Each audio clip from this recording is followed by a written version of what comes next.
Hello everyone, आज मैं आप लोगों के साथ दो रसमलाई की रेसिपी शेयर करने वाली हूँ। एक रसमलाई नॉर्मल होगा और एक रसमलाई को हम बेक्ड करके बनाएंगे। तो साबूदाने को पहले से ही मैं भिगा के रख दी थी, आधा कप साबूदाना आधा कप पानी के साथ।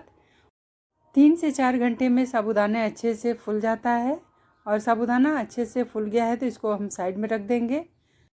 रसमलाई को बनाने के लिए मीठे की ज़रूरत होगी, तो मीठे के लिए यहाँ पर मैं मिश्री का इस्तेमाल कर रही हूँ। ये धागे वाली मिश्री है। अगर आप मिश्री नहीं डालना चाहते रसमलाई में तो आप नॉर्मल शक्कर भी डाल सकते हैं, जो आप अपने घर में डेली यूज़ करते हैं। और अब मिश्री को इस तरह से कूट लेना है। आप चाहे तो छोटा टुकड़ा करके इसको मिक्सी जार में डाल के आप पाउडर इसका तैयार कर सकते हैं। अब हमारा मिश्री का पाउडर रेडी हो गया है, तब इसको भी साइड में हम रख लेंगे। सबसे पहले यहाँ पर जो साबूदाना भिगा के रखे हैं उसका हम आधा लेंगे, क्योंकि आज हम इससे 2 रेसिपी तैयार करने वाले हैं। अब इसी के साथ यहाँ पर जो हम मिश्री का पाउडर रेडी करके रखे हैं उसको 1 चम्मच डाल लेंगे।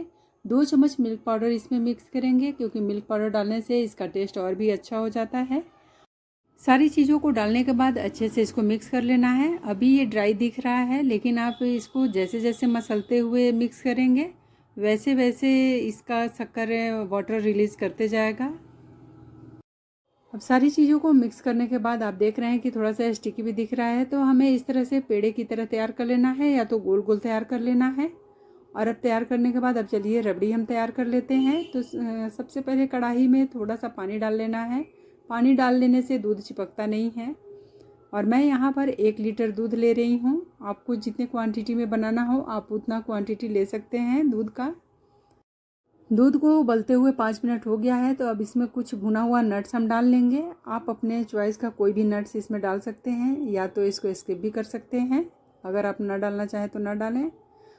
अब मैं इसी के साथ 8 से 10 केसर का धागा डाल लूँगी। इससे कलर इसका अच्छा आता है और फ्लेवर भी अच्छा आता है। तो आप इसके जगह पर, अगर आप केसर ना डालना चाहें तो आप इसके जगह पर इलायची पाउडर भी डाल सकते हैं, उससे भी उसका अच्छा फ्लेवर आता है।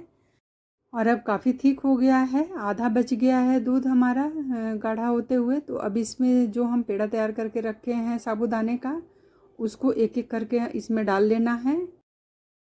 अब रबड़ी के साथ साबूदाने को हम अच्छे से पका लेंगे 5 मिनट के लिए, ताकि इसमें साबूदाना भी अच्छे से पक जाए। डबल साइज़ का हो जाएगा पकने के बाद, और दूध भी और थोड़ा सा थिक हो जाएगा, तो खाने में इसका टेस्ट और भी बढ़िया लगेगा। रबड़ी में आप मीठे के लिए नॉर्मल शक्कर या तो फिर मिश्री वाला पाउडर डाल सकते हैं 2 से 3 चम्मच। मैं रबड़ी में मीठे के लिए शक्कर नहीं डाली हूँ, मुझे शक्कर डाल के नहीं बनाना था, मुझे बिना शक्कर वाला ही बनाना था। अगर आप मीठे के ज़्यादा शौकीन हैं तो आप इसमें शक्कर ज़रूर डाल लीजिएगा, नहीं तो आपको पसंद नहीं आएगा बिना शक्कर का। पहला साबूदाना रसमलाई बन के रेडी हो गया है। अब दूसरा वाला जो रसमलाई बना लेते हैं, उसके लिए साबूदाने में सारा चीज़ उतना लेना है, मिल्क पाउडर और शक्कर। इसमें कोकोनट पाउडर भी मैं डाल रही हूँ 2 चम्मच। और सारी चीज़ों को डालने के बाद हम अच्छे से मिक्स कर लेंगे उसी तरह से। और हाथ पर थोड़ा थोड़ा लेकर हम रसमलाई का शेप देंगे, लंबा लंबा ओवल शेप में। अब इसी तरह से बाकी का भी हम शेप देते हुए सारे रसमलाई को तैयार कर लेंगे। और बेक करने के लिए जिसमें बेक करना है उसी बर्तन में हम रखेंगे। तो मैं इसमें एल्युमिनियम डिस्पोजल में बेक करूँगी। आप चाहे तो किसी सिलिकॉन मोल्ड में भी या फिर किसी कटोरी में भी इसको बेक कर सकते हैं। इसमें सुंदर दिखता है, इसलिए मैं इसको इसमें बेक कर रही हूँ। और रबड़ी में पहले से ही रेडी रखी थी, दूध को गाढ़ा करके रबड़ी को तैयार कर लेना है।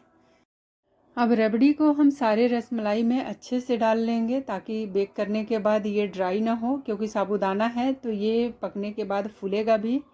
तो रबड़ी अच्छे से डालना है। रसमलाई को जिस बर्तन में आपको बेक करना है उसमें सिर्फ स्टैंड लगाना है, पानी नहीं डालना है। उसके बाद उसमें रसमलाई को रख के 15 मिनट के लिए बेक करेंगे। 5 मिनट के लिए हाई फ्लेम पर, उसके बाद 10 मिनट लो फ्लेम पर इसको बेक करना है। रसमलाई को बेक होते हुए 15 मिनट हो गया है, इसका कलर भी चेंज हो गया है गोल्डन कलर का। तो अब इससे ज़्यादा इसको हमें नहीं बेक करना है। अब गैस का फ्लेम हम यहाँ पर बंद कर देंगे। आप अब इसको चाहे तो ठंडा भी खा सकते हैं फ्रिज में रख के, या तो फिर गर्म भी ऐसे एंजॉय कर सकते हैं। इस तरह से साबूदाने का रसमलाई बनाकर आप किसी भी व्रत में खा सकते हैं। तो मुझे पूरा उम्मीद है कि आज की रेसिपी आप लोग को ज़रूर पसंद आई होगी। मैं फिर मिलती हूँ।